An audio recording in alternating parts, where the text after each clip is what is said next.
এই সংসারে কেউ নাই আপন ও টাকার জন্যে এখন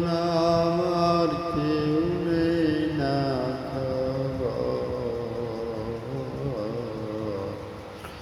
এই সংসারে কেউ নাই আপন ও তুই বুঝে রে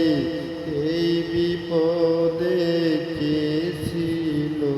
পাশে তোমার এই সংসারে কেউ নাই আপনজনা টাকার জন্যে আপন মানুষ খবর নেয় না সংসারে কেউ নাই আপনজন।